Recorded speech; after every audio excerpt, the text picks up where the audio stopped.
Welcome to Apologetics and Prophecy, the official podcast of Calvary Solid Ground, a remnant church in Orangevale, California. I am Pastor Jed, and I will be your host as we bring you Bible studies and updates put through an apologetical and biblical lens to see just how close we are to the return of our Lord. Thank you for joining us today. Maranatha, everyone. So glad that you could join us for another edition of our prophecy update on Fridays. And of course, we're asking the question in this update this week, who is the enemy? As we continue to see light and darkness become more and more prevalent in our society and culture, we know it's only another sign that we're approaching the time of our soon departure to be with the Lord. And so, but this week, never ceases to surprise us.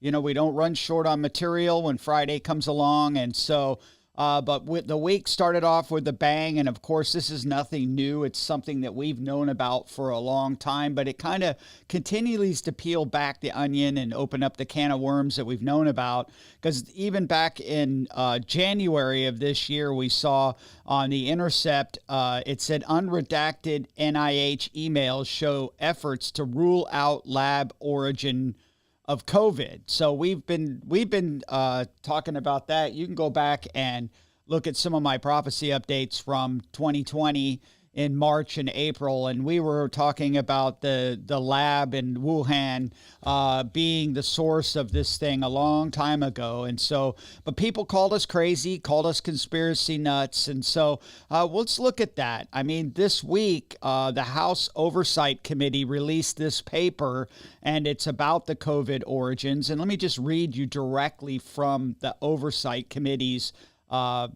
statement. And it says, the origin of COVID-19, a virus with a death toll surpassing 1 million Americans and then 6 million globally, is a question that must be answered.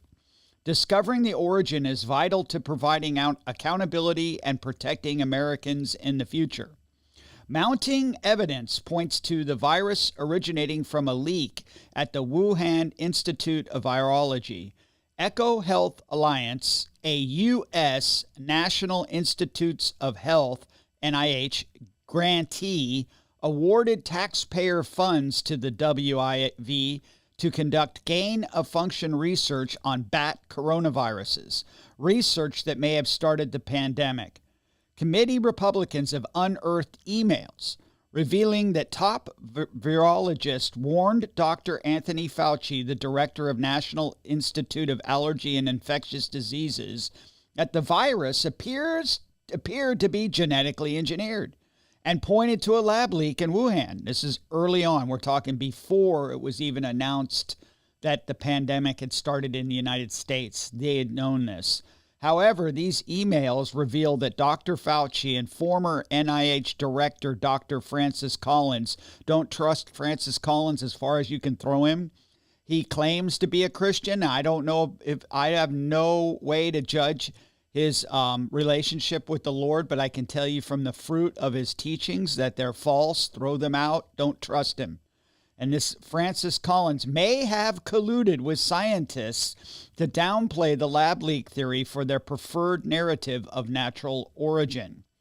Nobody was buying the wet market that was 100 yards away from of a bat that they didn't even sell at the market. And so, you really have to be gullible to believe all of these coincidences. And we weren't. We were pointing to it. And now the truth is coming out. It says the American people deserve answers and accountability.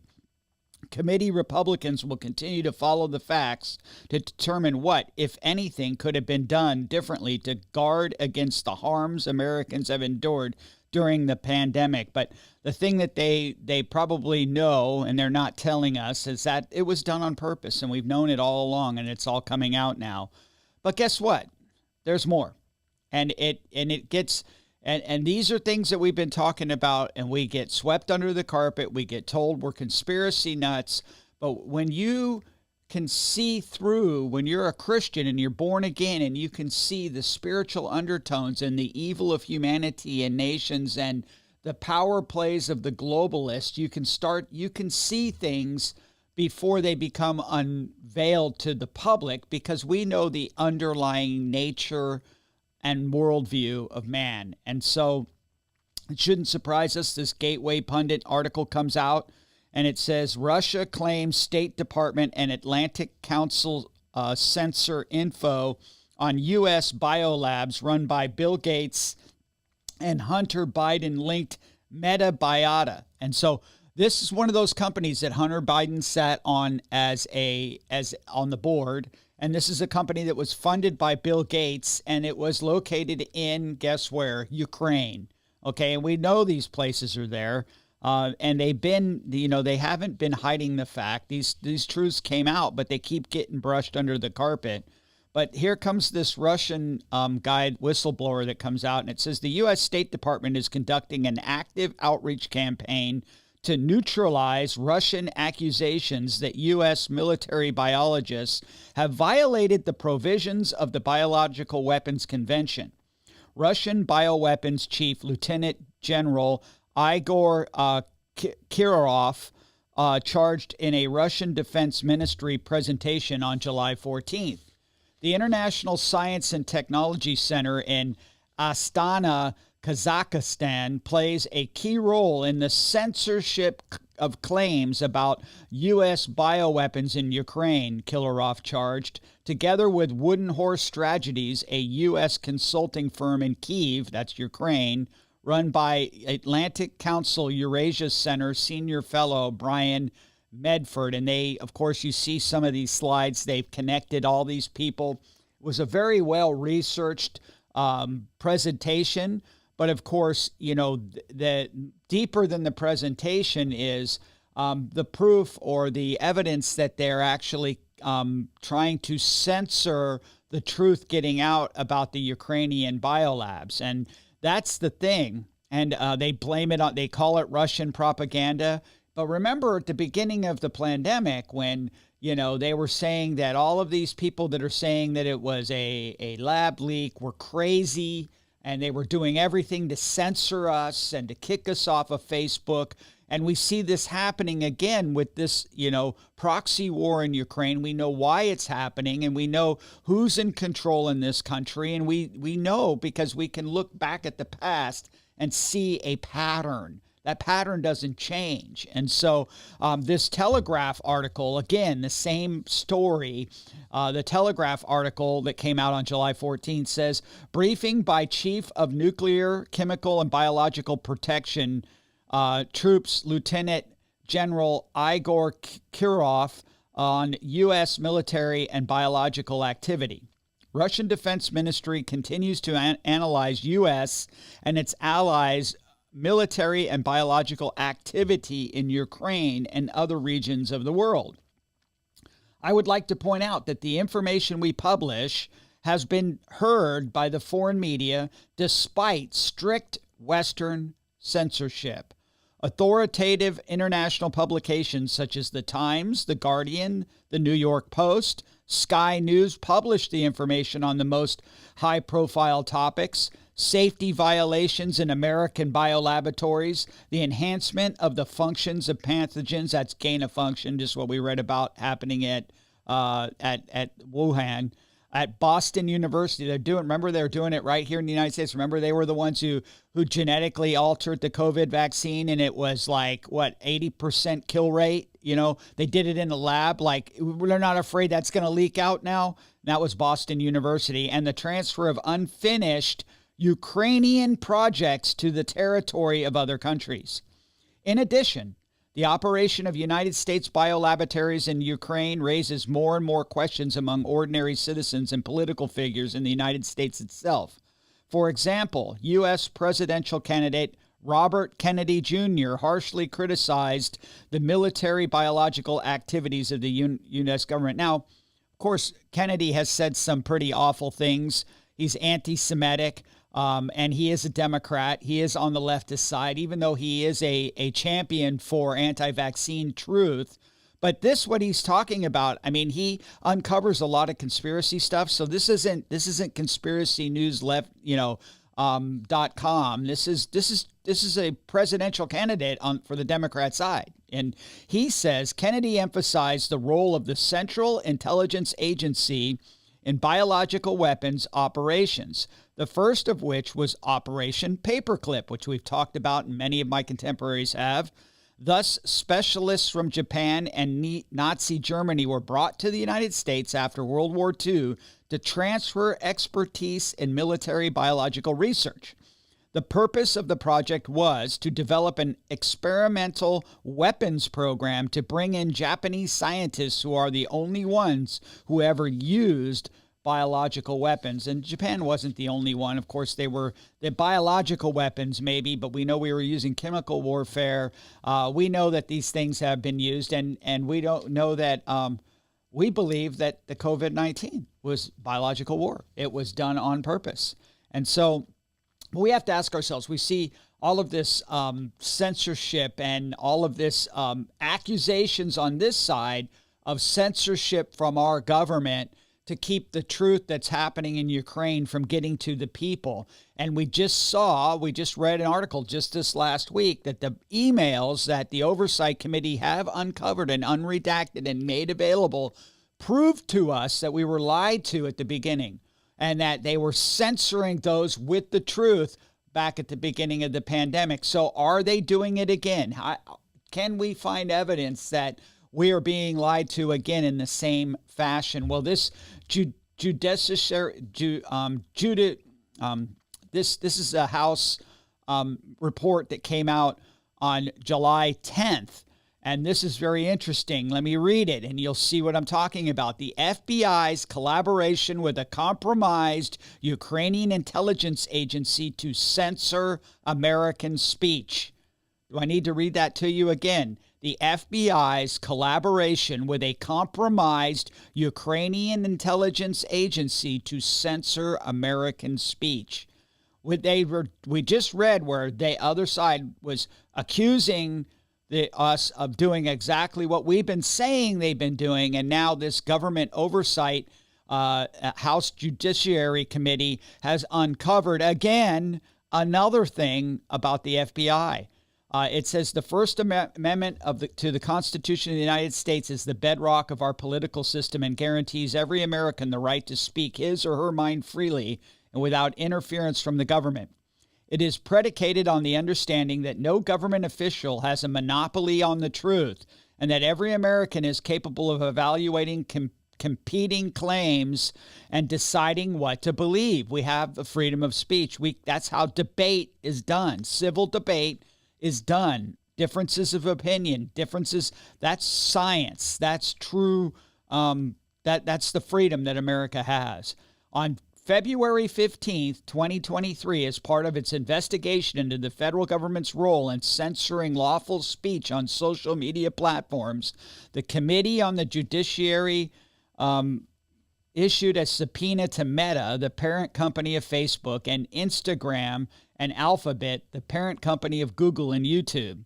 Documents obtained in response to those subpoenas revealed that the Federal Bureau of Investigation, on behalf of a compromised Ukrainian intelligence entity, requested and in some cases directed the world's largest social media platforms to censor Americans engaging in constitutionally protected speech online.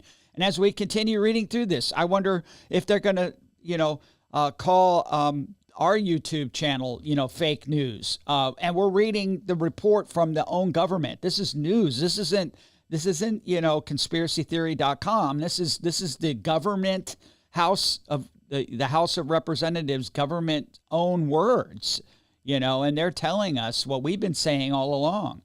The committee's investigation has revealed that the FBI, the federal law enforcement agency responsible for disrupting foreign malign influence, facilitated censorship requests to American social media companies on behalf of a Ukrainian intelligence agency infiltrated by Russian-aligned actors. In doing so, the FBI violated the First Amendment rights of Americans and potentially undermined our national security.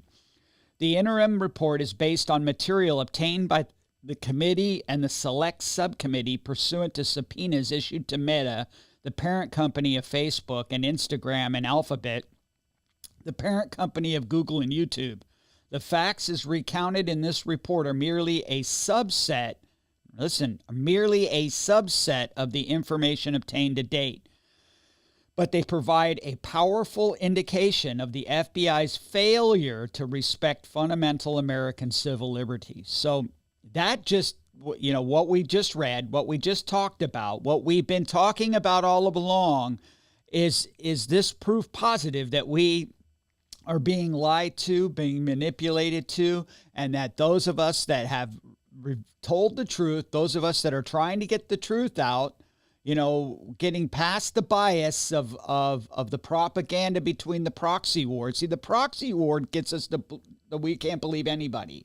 That's why they like the proxy war, because it clouds information. It gets everybody that's trying to get the truth out can say, oh, that's just propaganda from the other side. They love proxy wars because it clouds the truth and gives them the ability to deceive the American people. And that's exactly what we see happening. So it hasn't stopped. Don't think that it's going to stop. And it's funny because this White House, I went to the White House, and of course, Kamala Harris and our Commander-in-Chief, Joe Biden, Bumbler-in-Chief, I guess you want to call him, they're constantly getting their words wrong. But, it's funny because we knew it during the campaign for the 2020 election that Joe Biden let stuff slip out of his mouth of what they were thinking, what they were doing in the background. And we made that quite clear and showed you. Well, the same thing here with Kamala Harris. Kamala Harris, at her briefing on this is her statement on combating climate change and building a clean energy economy. Well, in her speech, she said, when we invest in clean energy and electric vehicles and reduce population, more of our children can breathe clean air and drink clean water. So, we've been talking about, the evil globalist plan to reduce the population. Of course, as you could see from this picture, that wasn't what they said she meant to say. It was supposed to be reduce pollution, right? They crossed out population. But at least, remember what Jesus said, out of the abundance of the heart, the mouth speaks. So maybe that's not what they wanted her to say, but that is what she said, and that is what they're thinking. And so we see it all coming out. It's pretty amazing. But it doesn't stop there. We see what she said here, but check this article. This is from the Burning Platform. This was on July 19th. It says, huge breakthrough. Florida counties do what has never been done before. The Republican Party in 8 counties. Now, this is county Republicans, okay? This is not federal, state. This is county in the state of Florida. It says, and 8 counties throughout the state of Florida have now issued official statements declaring the COVID-19 vaccines a deliberately manufactured bioweapon. It's pretty interesting. Like I said, this isn't conspiracytheory.com. This is duly elected Republicans in 8 counties in the state of Florida. I don't know how many counties Florida has, but that's pretty amazing. It says the most recent Florida County GOP to issue an official statement is the Brevard County Republican Executive Committee, BREC. The following assertions were made by the BREC to their letter to Governor Ron DeSantis. The committee explained that recent strong and credible evidence revealed both COVID-19 and the vaccine are biological and technological weapons. Whereas Pfizer's clinical data revealed 1.223 deaths and 42,000 adverse cases, 158,000 adverse incidents, approximately 1,000 side effects, whereas an enormous number of humans have died and or have been permanently disabled, whereas strong and credible evidence exists that COVID-19 mRNA shots altered human DNA. The letter continued, whereas government agencies, media and tech companies, and other corporations have committed enormous fraud by claiming COVID-19 are safe and effective. On behalf of the preservation of the human race, the Brevard County Republican Party calls upon Governor DeSantis and the state legislature to prohibit the sale and distribution of COVID-19 injections and all related injections in the state of Florida, and for the Attorney General to immediately seize all COVID-19 injections and mRNA injections in the state of Florida and have a forensic analysis conducted to determine if the ingredients pose a danger to recipients, the letter adds. So we have to ask ourselves, these are Republicans that are elected. They've looked at evidence, they've seen the facts, and they're coming up with their own conclusion. And of course, these are things that we've been talking about for a long time, but we've been being censored. And we just read that the FBI and the DOJ have been actively seeking out to censor people from sharing what we've discovered is the truth. So you have to ask yourself, you have to make a decision, we're seeing these things come out. Are they true, or are they just going to be censored and squashed like this video most likely will for the conversation that we just had? I mean, but these are articles that I'm reading out of the newspaper. These are, these are things that are happening to sensible, functioning, real, clear-headed people in our society and culture. These aren't basement, crazy, long-haired conspiracy nuts. These are people in our government. And so we need to ask. But of course, we always have to realize that in this Gateway Pundit article right here, that tornado destroys Pfizer's North Carolina's facility. The Pfizer building destroyed by tornado. And of course, the Gateway Pundit says God has a sense of humor. A tornado wreaked havoc on a Pfizer plant in Rocky Mount, North Carolina on Wednesday, causing extensive damage to the facility known for its production of medical supplies for hospitals worldwide. I've got reports of 50,000 pallets of medicine that are strewn across the facility and damaged through the wind and the rain, Stone said. So, we think that it's, God has a sense of humor. We don't really know, but I think it is quite funny that, the people that we've been reading these articles pointing to these things, and of course, one of their facilities are damaged, but I'm sure they've got plenty more where that came from. So don't think that it totally got rid of them. But, with the billions and trillions of dollars that they made from Operation Warp Speed, I'm sure that they can build they can get out another 50,000 pallets pretty quickly. And so, but moving on, we see, this idea that things are being done against people, and that there is, this active campaign to censor and silence people couldn't be more evident in this article that we read about. Many of us know what happened here with Neil Farage. This article from Politico, the EU version, says why Britain's most prestigious bank canceled Nigel Farage. UK Prime Minister Rishi Sunak says the prominent Brexiteers case raises free speech questions, which is good that the World Economic Forum plants that are in there as the Prime Minister now, they even see that because Neil is, this is happening to a lot of people, and Nigel's making a big deal about it online, so people are aware of it. He always said the UK establishment was out to get him. Now Nigel Farage has the receipts. Britain's most prominent Brexiteer has produced a 12,000-word document from the bank Coutts, which, according to Farage, reveals the truth behind the forced closure of his accounts there. The former Brexit Party leader has been embroiled in a row with the institution, so esteemed it has served successive generations of the royal family after Coutts canceled his account earlier this month. Farage said at the same time there is no reason was given, but subsequent media reports, including the BBC, cited a minimum wealth threshold Farage no matter met. So that's what they were saying. They were trying, it's just because he didn't meet the wealth threshold. Now, an internal document from this bank obtained by Farage through a subject access request he made to the bank and published in full by the Daily Mail newspaper shows it wanted to drop him as a client long before and used his controversial public profile as justification.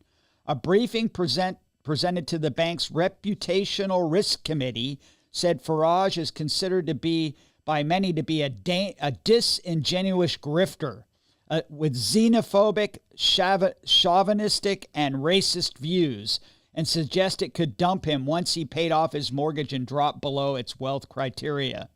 The document cites his comments on Brexit, his former friendship with former U.S. President Donald Trump, and controversial tennis star Novak Djokovic. This is the guy that wouldn't take the vaccine. It flags his views on the COVID vaccine and unevidenced links to Russia.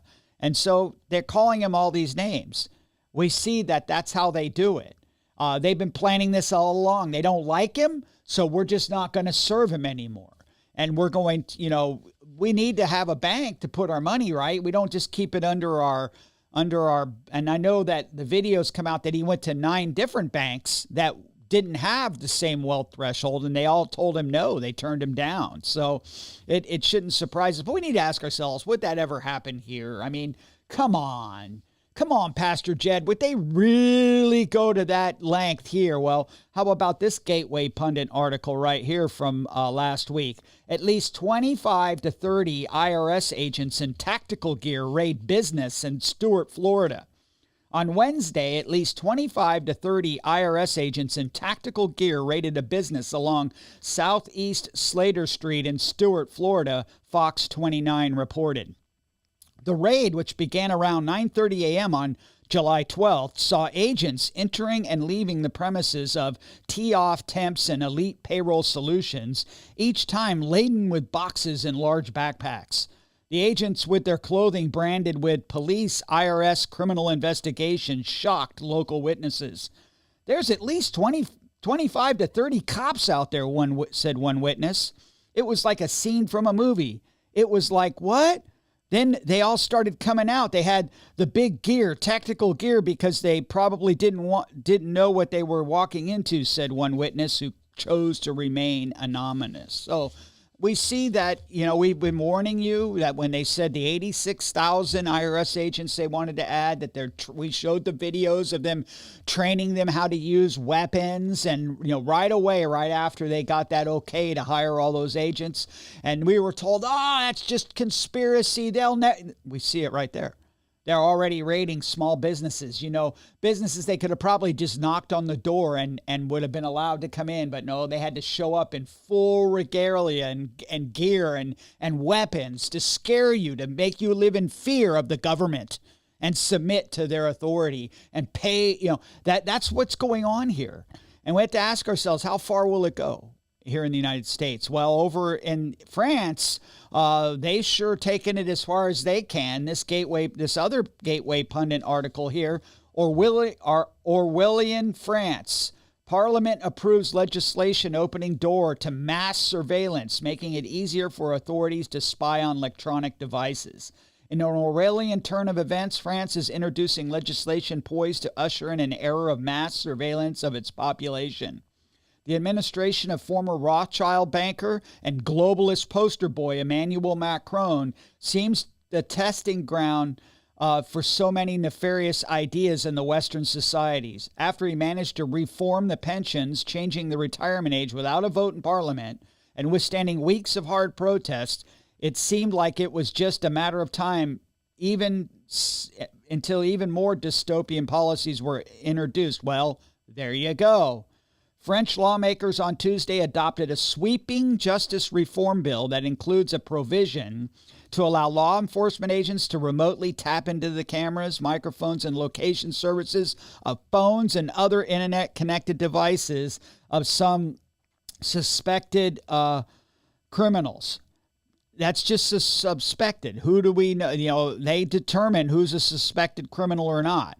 The measure plainly stipulates that the procedure can be executed without the knowledge or consent of its owner or possessor, but is limited to suspects involved in terrorism, organized crime, and other illegal activities punishable by 5 or more years in prison. Of course, they say terrorism, but as we'll see in a moment, who decides who's a terrorist or not?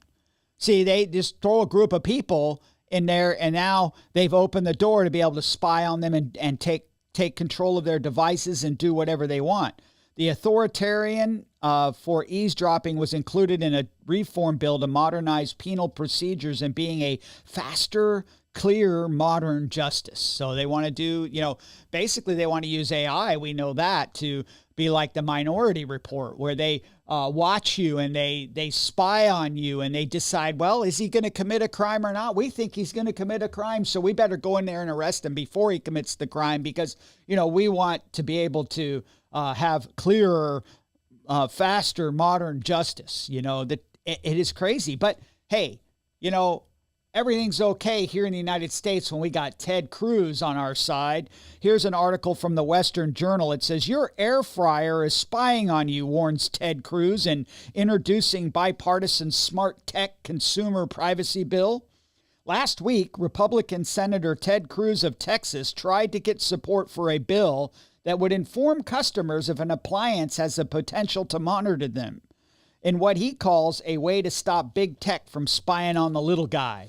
Senate Commerce Committee ranking member Ted Cruz and Democratic Senator Maria Cantwell of Washington are today supporting the Informing Consumers About Smart Devices Act, which cleared the Senate Commerce Committee in March, according to the UK Daily Mail, which noted it had already been approved in the House. So we see somebody on our side, but it just said that he tried. Now, I don't know if this bill will make it through, but we know that we've been talking about for years China installing spy devices and spy chips and all of the stuff that they're making for us over in China and shipping over here. All of our electronic devices, don't be surprised. We've seen before stories of laptops coming on and spying on people through their cameras. And we know that. We know that China is into spying on its own people. And if it can, it will spy on us. And we know that that's happening with 5G and with all of these things. They're there on purpose. And so thank God, at least Ted Cruz sees, I think it's a little bit more nefarious than, making it kind of sound comical that your air fryer is spying on you. But those are the things that we see. But this Prophecy Newswatch article that came out this week, I thought was very interesting, and I thought we should read it. It's called Being Christian in an Age of Heightened Hostility. In response to a Breakpoint commentary about the murders in Nashville in March, the Colson Center was identified by a critic as being proudly, if quietly, dominionist. To be clear, we aren't, but he was particularly troubled by how the commentary described Christians as victims, which, of course, they were. In that commentary, we wondered aloud whether, in fact, we have entered a new cultural moment, characterized by increased hostility toward Christians and others who are, shall we say, culturally non-conforming. The strange and shameful reversal of who is victim and who is guilty in the reporting on the Nashville incident has only continued since, and now there are additional incidents to consider as well. On March 29th, while speaking on abortion at Virginia Commonwealth University, Christian Hawkins said a group of students For Life were confronted, threatened, and assaulted by obscenity-crying crowd who failed to notice the irony of suppressing free speech by screaming fascists. Rather than remove those disrupting the presentation, the campus police removed the pro-lifers, who 2 days later, on March 31st, authorities in Colorado arrested 19-year-old William Whitworth for 2 counts of attempted murder, in addition to other charges. Whitworth, who goes by the name Lily, was in the process of transitioning, was planning a series of bomb and gun attacks on several sites in Colorado Springs, including schools and churches. So this is 2 days later. First, they're removing the pro-lifers, allowing them to be threatened, and then they arrest this guy who was getting ready to, attack schools and churches. As with the Nashville shooter, identified as transgender, police have not revealed the manifesto that would reveal Whitworth's specific motives. However, there is ample evidence that rhetoric about the so-called trans genocide is leading advocates to increasingly violent means to make their point. Then on April 6, college swimmer Riley Gaines was physically assaulted while giving a speech at San Francisco State University as she argued against the inclusion of men in women's sports. She was berated, threatened, and blockaded in a room until she paid a ransom. Media accounts employed terms like allegedly to cast doubt about what happened, but audio and video recordings are plain. Afterwards, rather than condemn the violent and threatening acts, the Vice President of Student Affairs praised activists for defending diversity and free speech. So we see this happening. And I just wanted to read that article to build the last few articles that we're going to look at today and show you what's going on. Now, this California Family California Family .org, this is the California Family Council, on their website produced this article a few weeks ago, and it says the California Senate held a hearing last week on AB 1078, a bill to curb the control of local school districts to have their own curriculum and allow the state to fine districts if their curriculum isn't inclusive and diverse enough. The legislation was in response to California parents protesting pornographic books found in K through 12 libraries, as well as school board members from Temecula who oppose critical race theory and refuse to approve on elementary schools social studies curriculum because it included an LGBT historical figure known for having sex with a teenager. Of course, that's Harvey Milk, and we'll talk about that in a minute.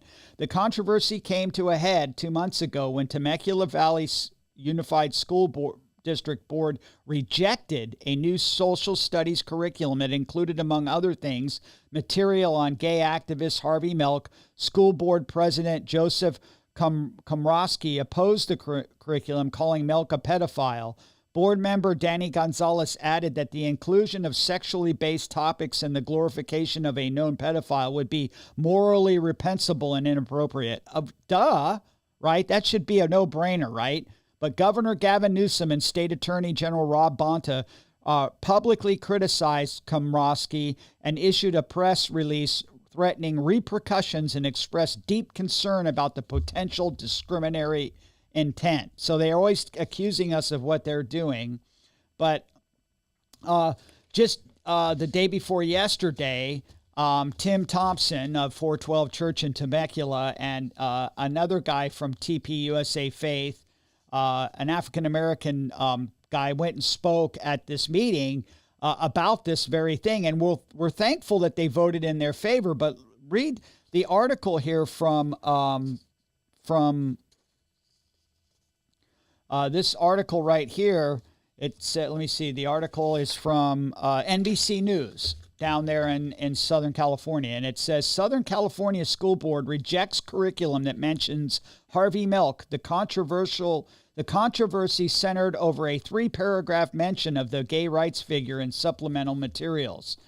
Southern California School Board has become the latest proxy for culture wars brewing across the country after a conservative bloc voted to formally reject state-endorsed curriculum that would have mentioned gay rights figure Harvey Milk.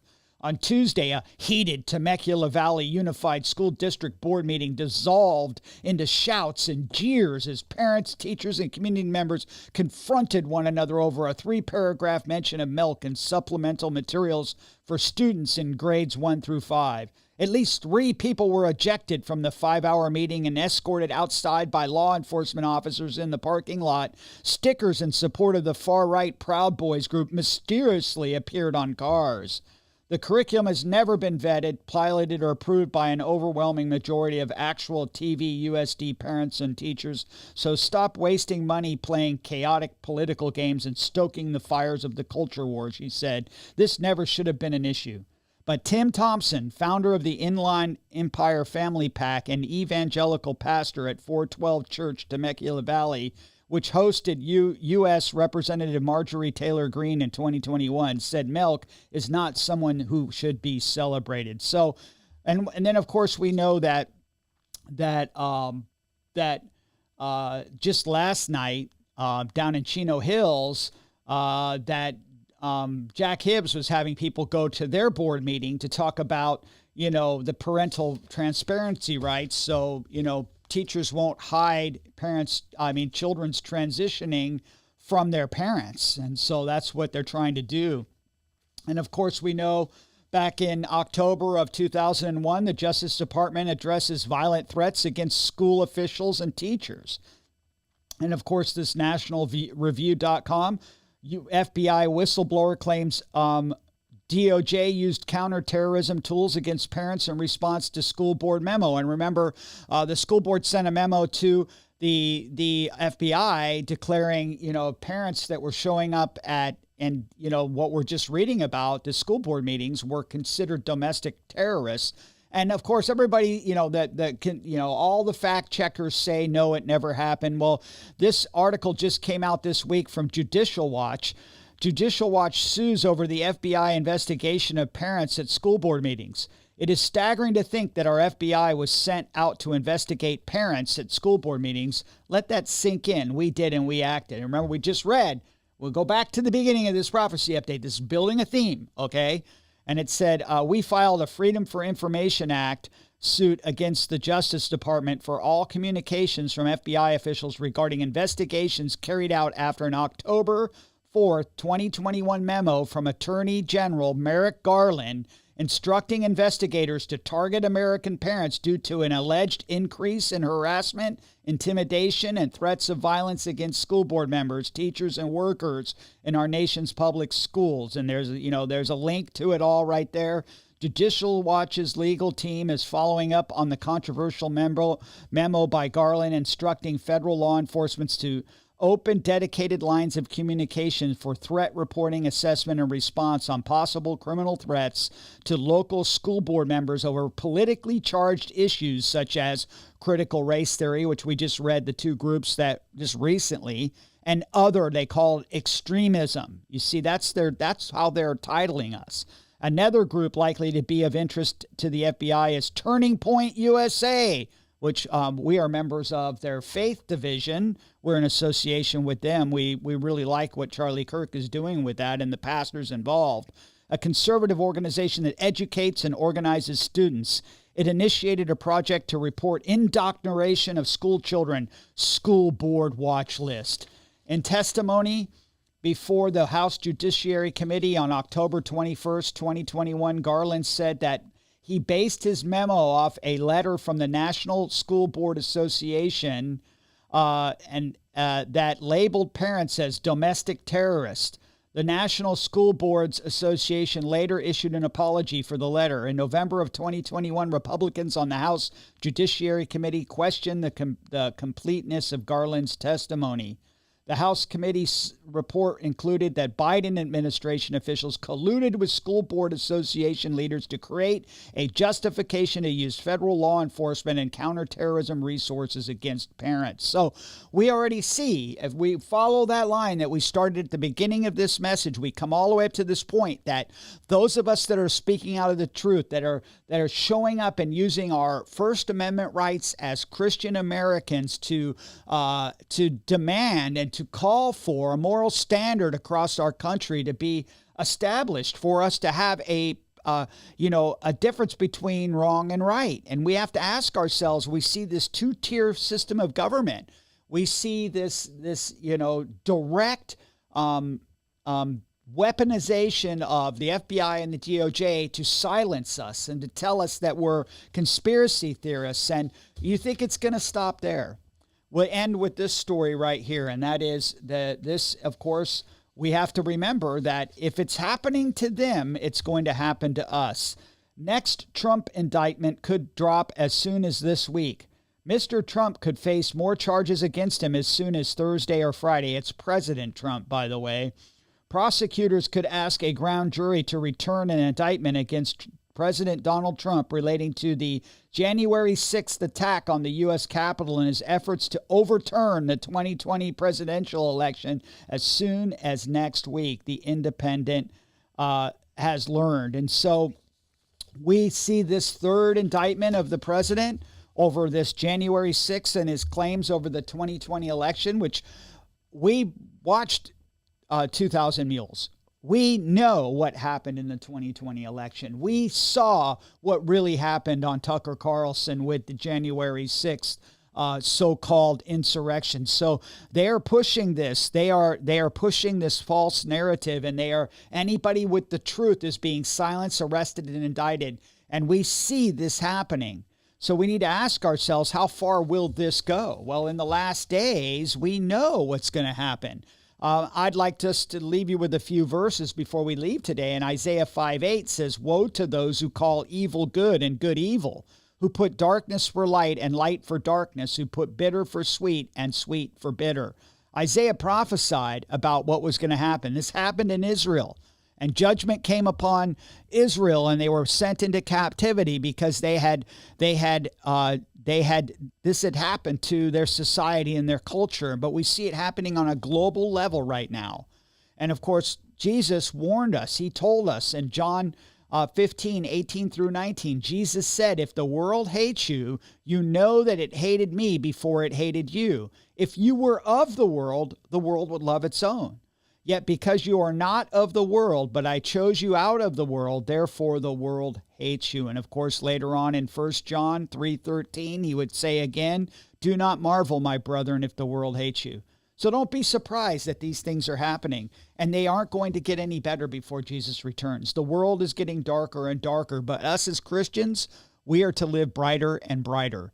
It is the last days. Jesus is coming again soon, and we need to be a bride adorned for her husband. Don't stop standing for the truth. Pray for these people that are uncovering the truth. Pray against the forces of darkness that are lying and blinding the people around us. People are being deceived by the mainstream media. They're being deceived by all of this suppression of truth on social media. It's up to us to continue, even against all the censorship, even against the canceling, against the dropping and the shadow banning, that we need to continue to raise our voices and continue to be heard, because until Jesus comes again, we are the salt and light of this world. And so I can't impress you enough to look up and know that your redemption draws near. And if you're watching this today and you've never put your faith and trust in Christ, I'm telling you that deception is going to get harder and harder to fight against. The truth is going to be harder and harder to find. And as you're watching this and you're having truth revealed to you, you need to understand the biggest lie in the world is that you're okay, that you're not a sinner, that you're basically a good person. Those are all lies from the pit of hell. That's what the world will teach you, that it's all about you, that you're a good person, that you're not a bad person, that you deserve and you have entitlements, and that's not going to happen when we face God on Judgment Day. When we face God on Judgment Day, we'll be facing him with our works, that he's going to look at us and use his standard, his 10 commandments to see how we did. And if we've ever told a lie, or if we've ever blasphemed his name or used his name as a cuss word, if we've ever stolen anything, no matter how small or insignificant, if we've ever looked at a woman to lust after her, which Jesus said was adultery of our heart, if we hated our brother without a cause, that's considered murder in our heart, the Bible says, then we will be found guilty, and that we will deserve the judgment that comes before us for being a sinner and falling short of the glory of God. But the good news is that Jesus took upon himself our sin on the cross, that he died for our sins, and he provided the price needed to be paid for our sins, that we may be set free. And that is the truth that Jesus said, "You shall know the truth, and the truth shall set you free," that you're a sinner, but God has provided a Savior. And if you call out to him today and believe in your heart that Jesus rose again from the dead, that the Bible says you will be saved. Cry out to him today. Get saved. Time is running out. But for the rest of us, let's look up.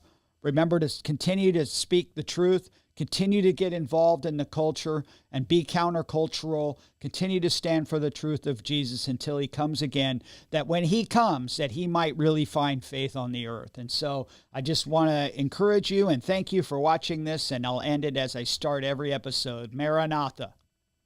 If you have been blessed by this podcast, please subscribe and share to help get the word out in these last days. If you'd like more information or to contact us, please go to calvarysolidground.com.